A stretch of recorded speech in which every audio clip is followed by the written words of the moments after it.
بشک جه خودین شقای پروژه آرام ستیه یکی ناکنجیبونه لباجار دو که خرفبونه کار نرازیبونه لبردم شقاین خواه انجام دا و دخواست کرن که اف پروژه بداوی بیتن هروکی او دبیجن که سره 8 سالانه او چاوره تمام کرنا پروژه نوهر ایک جوان زیده تری 3.6 دفترین دلاری داینه و تانها پروژه وکی کاول اتهت ادیتن اف پروژه مجوی که همیا سجل کرد بکدام بینته به اوان بینن وهانی انو که عرضه گود بوم يعني وقتی دام پاره دامون بری 5 ساله گفتم ما کردین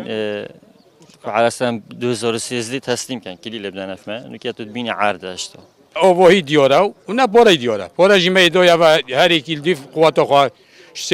سه دفتر و حتی 4 و حتی 6 و حتی 7 دوی و شو اوهی توت یا چیکرین سر 8 دفتر رو بگویی که هر بیکره بگویی حاضر دیکریا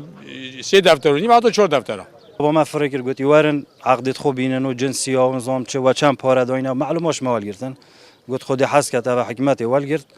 دی تمام کن بری 2 ساله بو اوا 2 سال جی چونو استثمار جی چه نوری جماعت جاب نینه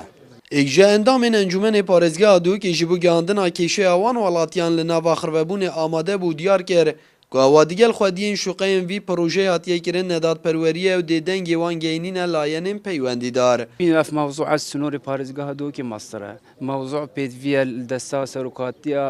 و برهنا بیتا چهار سکرن ما انجمنی که و برهنا هی هفلری پیدوی اف موضوع بیتا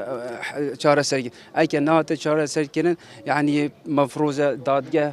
وی بابتی اکلابی کرد. الپارێزگا دو که بردوام کیشه ولاتیان دیگلوان پروژان نجیبجی کرنا یکی ناکنجیبونینه لدم خدا خودین شقین وی پروژه دبیجن کو چندین جاران محول داینه نتمام کرنا وی پروژه بزانین لبرمه برزکریه و تانها نزانن کاکیش کمپانی برکیوی رابویه هری گوتنه که بوود گریتن پشتیوی خربابونی جی اگر چند جان بونه بن با گوتن آوان ولاتیان دی هلویستین دیتر دنه بر